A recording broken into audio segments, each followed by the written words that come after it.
everybody, and welcome to another edition of Community Works. I'm Bernadette Welsh, your host.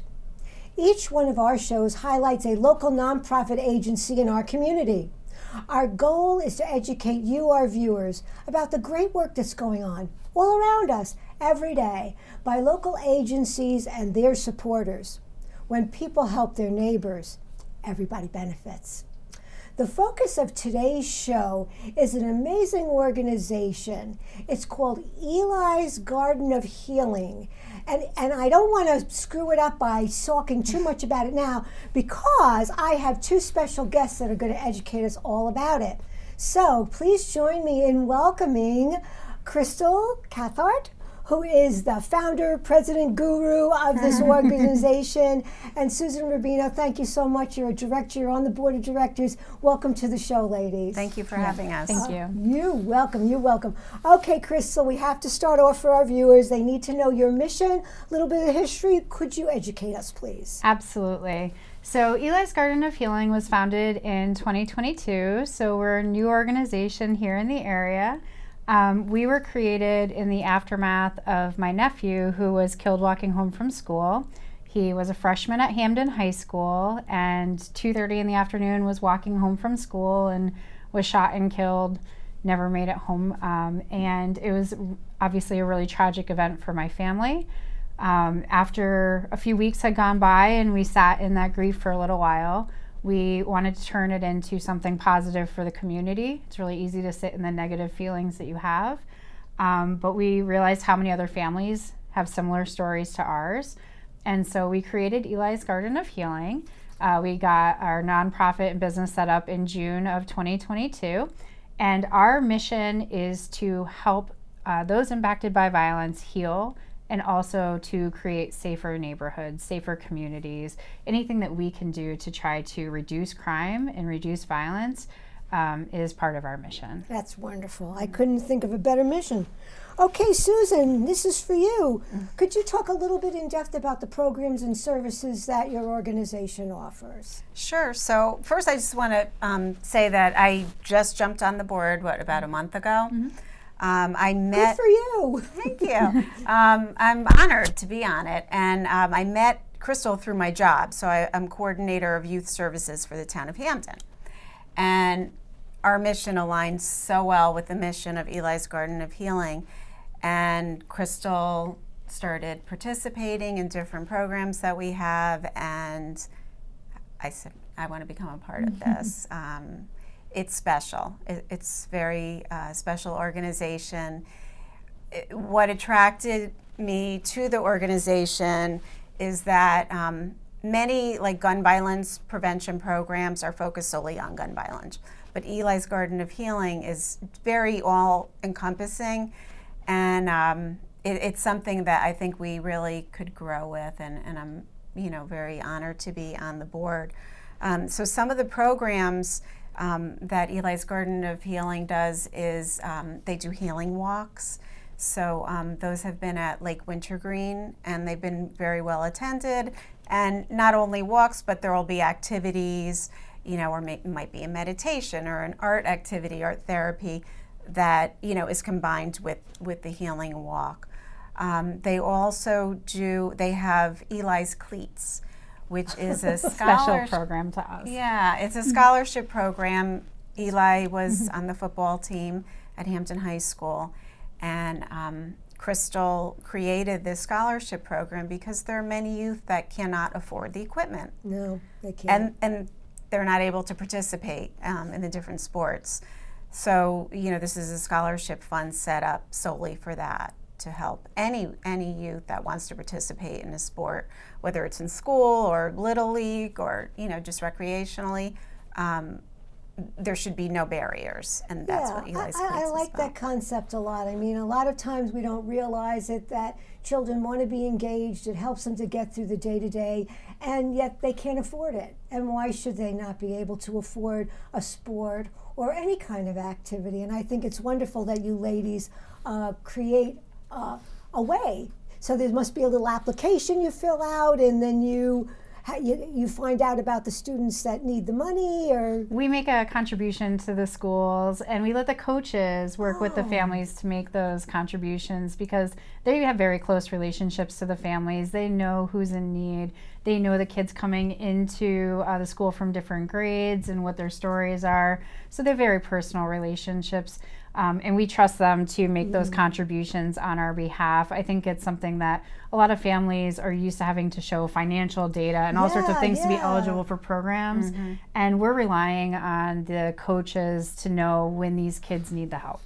When they're playing in shoes that are cleats that are too small, or whatever's going on, and not make it a barrier for the family to get access, just have it be a resource when they need it. And then not to embarrass the young person, that to say, you know, that it's obvious you have to apply, because you're so poor. Right. I mean, who wants that? Yeah. Who needs that? That's not good for anybody's self-esteem. Yeah, and it comes in the form of a gift certificate. That means if they need to get compression gear, Oh, mouth cool. guards, anything else aside from the cleats come in a range of prices. Yep. So they could pick the style they want. If they need a little extra of any other gear, there's some money in there for them to do that. Oh, I love it. Oh, I love it. That's fabulous. Okay, very good.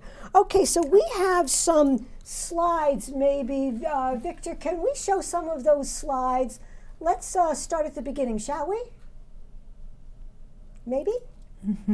Kind of, sort of? All right, while Victor's working on that, we will go on to... I did forget to mention the Okay. No Violence campaign, too. Yes. Well, we'll have But it. okay. We'll get there, because we got lots There's of- so much. So There's here so much you to can talk see about. on our screen, ladies and gentlemen, the Eli's Garden of Healing. And Crystal, what is that logo? Isn't that a fabulous logo? What is that all about? Yeah, so our logo, it's this heart growing up out of the ground. And when you look at the heart, it's a mosaic of these different shades of blue and gray. What that's designed to represent is the many different ways that we interact with violence in our lives, our personal stories, those broken pieces that hurt us in some way. Maybe it's triggered from the news, personal experiences with gun violence, sexual assault, domestic abuse, self-harm, bullying. Those all make up our personal stories. And what we want to do is come together and give the community some healing. So that's why it's repieced back together in this heart. And because we're going to make a healing garden, it's growing up from the ground. And that's the story of our logo. And it lets people just tell us all sorts of different stories of their own experience when we talk about that beautiful heart growing out of the ground and coming together and healing. I think it's very apropos. Very apropos. Okay, so let's see. What are we doing here? Can we show, here's another screen for us to look at, and I believe that is your mission. Yes, that's right. Yep. So we exist to serve survivors of violence. And we spend a lot of time listening to people in the community and what they need, what resources we might be able to refer to them, what services aren't there today that they want. One of the things we're really focused on is getting people out in nature. It's so healing, spending time in the sun, taking in everything that's surrounding you. So we really try to build our programs around nature-centric healing, but also really anything else that we can do to foster safer communities and help those who have been impacted by violence. Excellent, excellent. So what, Susan, what are we looking at here? What does that picture say to you? This says community. It says connections and healing. Yeah, for sure. And togetherness. Together we will reduce violence. Wonderful. That is a beautiful image. And Crystal, we're looking at a lot of words here, but what is this? That's the story of our logo. Right. So we just talked about that for a little bit. One thing that I didn't share is why it's blue. Oh yes, why is it blue? So Blue, it was Elijah's nickname. That was his family nickname. We called him Blue.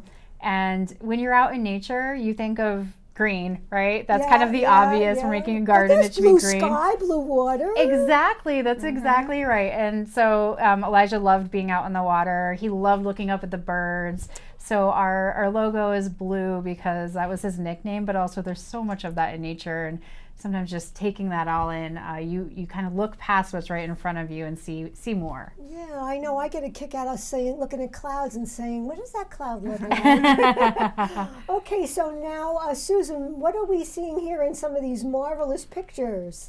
So we are seeing community members that are volunteering to plant. They're talking to each other about their experiences.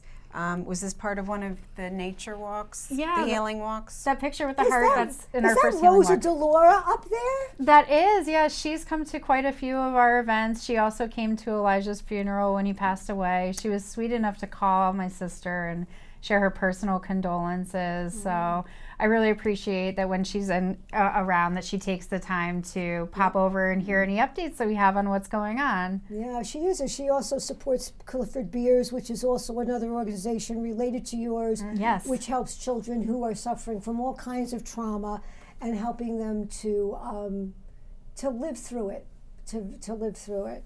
Okay, now, Crystal, this is your violence prevention partnership. Tell us about that. Yeah, so we received a really nice grant from the Community Foundation of Greater New Haven, and we're able to hire an award-winning violence prevention consultant who has developed violence prevention programs, is very active in the Greater New Haven community, has a good pulse on when things get really heated in terms of violence spiking, and is really good at thinking about what the young people in our community might respond to.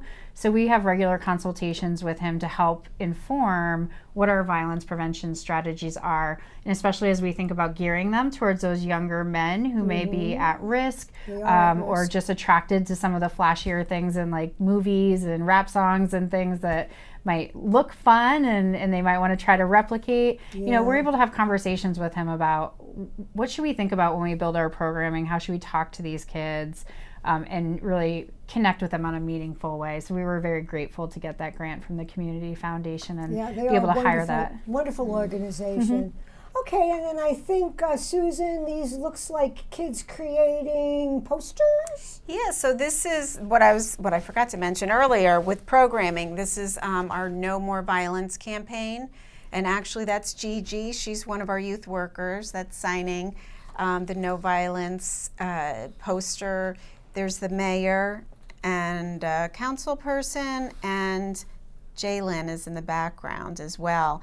This was at, we had a book bag giveaway, and it was a partnership with We Are the Village, who's a teen center, and Hampton Youth Services, and Elis Garden of Healing set up a booth where they served delicious lemonade with different flavors and dehydrated fruits, and so this No More Violence campaign was started as a way not just to get the signatures, but to open up the conversations. For sure. You know, like substance misuse and like suicide, gun violence. There's still a stigma, and people don't feel comfortable talking about it. Well, it's not an easy thing to talk about. No. Yeah. No, it's not. It's not an easy thing to talk about at all. People pour out their hearts when they sign on this canvas. I'm We have sure. numerous of them that have been signed, and our goal is to hang them in important town buildings all Oh, what a over, great mayor's idea. office, police office,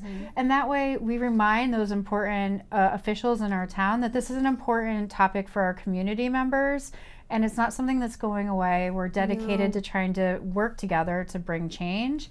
And so getting these community signatures and then bringing them to town places is an important part of our storyline with the No More Violence campaign. You know, it's all about communication, isn't it? It's about Absolutely. communication. And here's some more wonderful pictures of how healing walks in nature, I think, right, ladies, can help you to get out of your own self and out of your own problems. There's been a lot of studies done on that. Yeah, You know, there have just- been a lot of yeah. studies done on that. I love to see the kids smiling, for sure. Here's some more. The lake water does do something, doesn't it? It does, and when we've done these walks, we have very curated experiences, and we have some men who come along and they do some ancestral African prayers and ceremonies, and they involve water as well. It's really beautiful, these curated walks that we do, where people come and they experience something that they've never done before. We're not just going on a walk. There are planned exercises throughout, ceremonial drumming, and all sorts of experiences that help them connect with those that are on the walk and heal. I've seen some of them post on Instagram that didn't know each other before, and then they're friends and hanging out at coffee shops. Absolutely. So it's a really nice experience. Great. Okay, and then we have some more, and why don't we move through that? Okay, Eli's cleats, that's what we were talking about, the donations to the Hampden High School football program, because that was one of Eli's passions. That's was it right. not? Yep, and those are some pictures of Elijah. There he is, Elijah. What a, well, may he not have gone in vain. He's doing good now, even though he's not with us. He's doing good right this minute. So that is awesome. He was a very generous kid, very gentle, generous, loved nature. So I'm sure if he knew what we were doing and his legacy, he would definitely put his stamp of approval on it. All right, very good. Okay, so let's see. Okay, so we have been talking all around the creation of this special place in Hampden for a new healing garden. Yes. So, Sue, you're going to start off with a little bit of a talk, and then Crystal is going to go over the overview and the plans, and we have some slides that correspond with that. But Sue, I understand you're going to start with a personal story. Yeah, so, working for the town for youth services for 30 years, I've worked with thousands and thousands of youth and their families. And never did I think that I would have experienced so many stories of youth that I've worked with, that I've known personally. And just watching the news, Crystal and I were just talking tonight. There was a killing in New Haven. And it's just outrageous, and it is unbelievable that we are even addressing that young people, that anybody is dying by gun violence, but especially youth, and it's not going away. It's like every day. And I refuse to become numb, and we all have to do something. We all have to do something about it. So it's kind of affected me personally like that. Not kind of, it has. And also, like Crystal, part of what I do as coordinator of youth services is connecting providers with other providers, as well as obviously connecting families with providers. And Crystal came to our Hampden North Haven Collaborative, which is part of the statewide system of care. And she presented to various providers, Clifford Beers, we have domestic violence organizations, school administrators, teachers. All about creating this special garden. Yes, well, about the garden and about all the programming that goes on with it.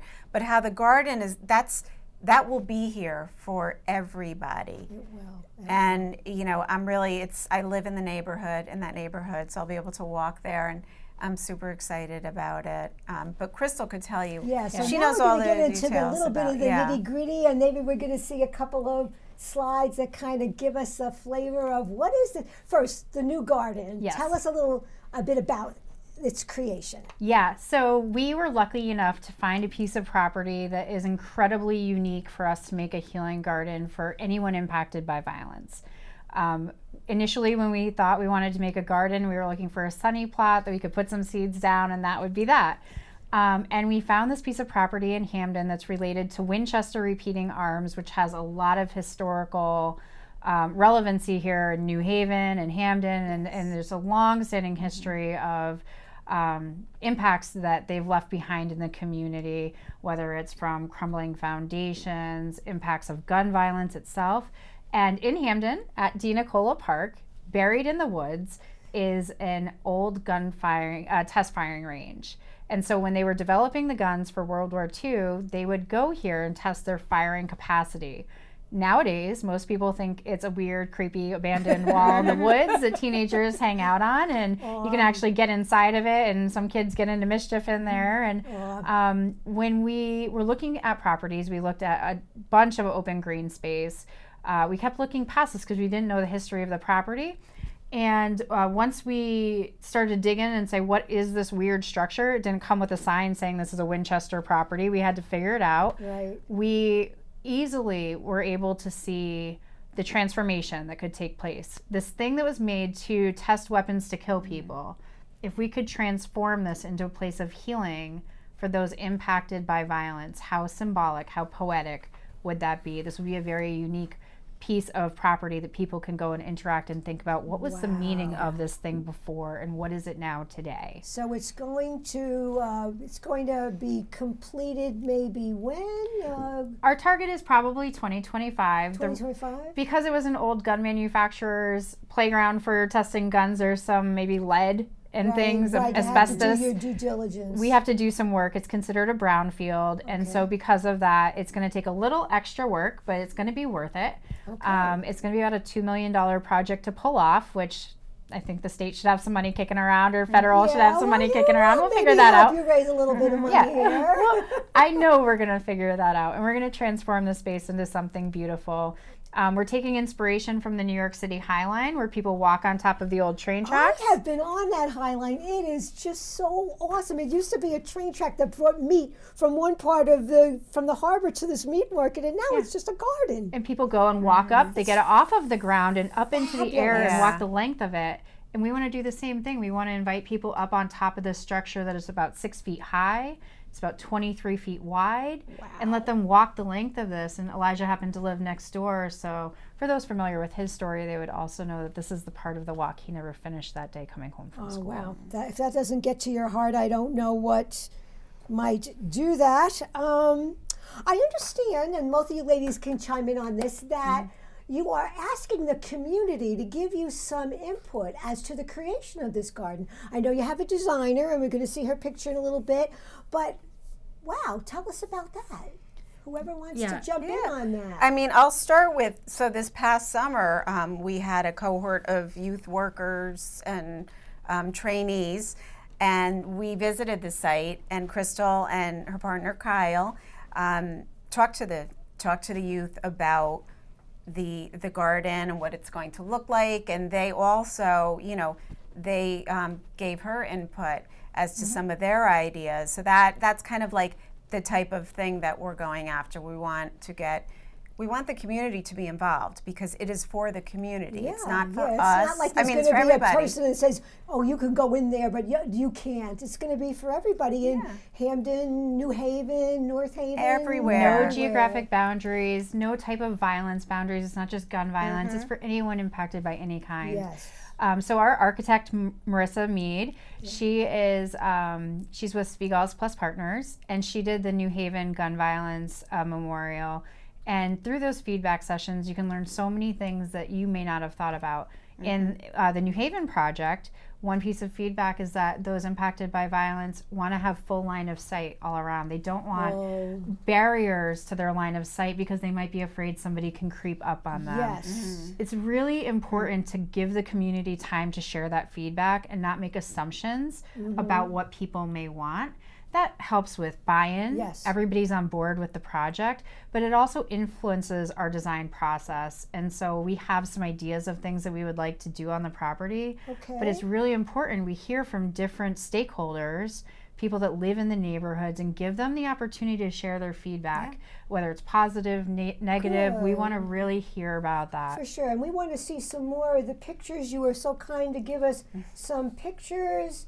Okay, that's your social work and art therapy scholarships, and we could talk about that a little bit. But this is it. Yeah. So you can see the heart. There's our logo. That's De Nicola Park, and we're going to be in the woods portion of De Nicola Park. It's 1.7 acres. So you can see where the arrow's pointing. It's all wooded. That would not be somebody's target spot for making a garden. It's going to be a woodland garden, which is going to be beautiful and filled with natives. But you can see right on that heart where there's that big line. Here it's called out in red. That big line is the entire test firing range. Wow. And here on this picture is the part that's going to be part of our garden. There's basketball courts, kids' playgrounds, bocce courts, jogging tracks, all nearby.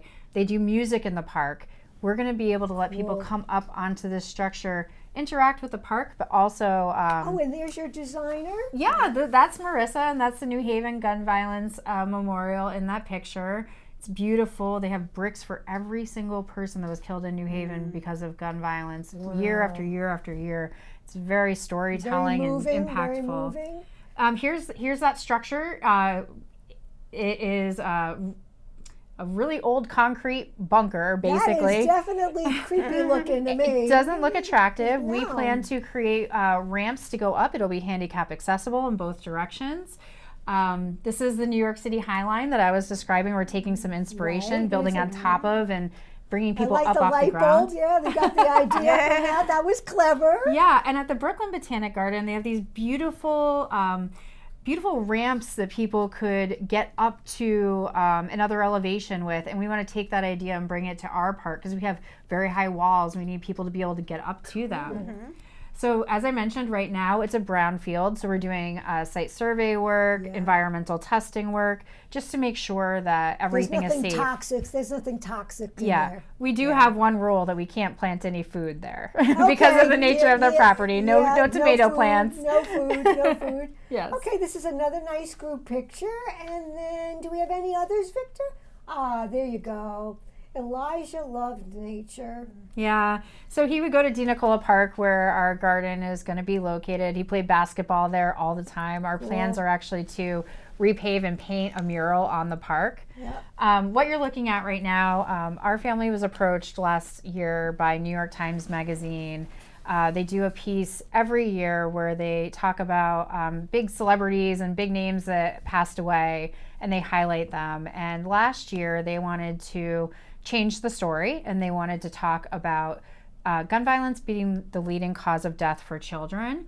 And Elijah was one of the 12 kids whose stories were highlighted. It's a really beautiful piece. And I hope that we're going to give a link. But there's a special thing on the screen right now, ladies. And that is one of the reasons why I love this poster. But let's not run out of time before we tell people what's going to happen on December 3rd. Yeah. We're doing a fundraiser. It's our first big fundraiser for the Healing Garden at Whitneyville Cultural Commons in Hamden, right down the street from where the park will be. We're going to have 3 sets of music with Isabella Mendez, who's beautiful Brazilian jazz music, just intoxicating to listen to her voice. We're going to have a silent auction, great food from a local nonprofit catering company, wellness workshops, chair massages, everything. December 3rd from 4 to 8. And this is, if you want more information, we exist to serve survivors of violence. Crystal, there's your name, there's the email, there's the phone number. Obviously, you can see you on Facebook and all those other cool things. So isn't that just awesome that we're getting the word out tonight, and we're going to hopefully continue to get the word out. And we have to wrap it. Oh, we have to wrap it up. But I know we were going to talk a little bit about the responsibility of responsible gun owners. Yes. We didn't quite have a chance to do that, but it's not. There are people who are responsible gun owners. We just have to get them to be a little bit more responsible. So, ladies, thank you so much for being on the show. Crystal and Susan, you're great. And again, I think, ladies and gentlemen, we've given you an idea about how children are and impacted by gun violence and all other kinds of trauma. We as adults are impacted by violence of many sorts. Here's an opportunity to do something about it, to get positive and create healing and love and show that our community becomes so much more than a battleground. So I hope you've enjoyed our program. The ladies were great. I know we could talk even more about this. So maybe we'll have them back again when the garden's completed. So for Community Works, I'm Bernadette Welsh. Thank you for watching. And remember, when people help their neighbors, everybody benefits. See you next time.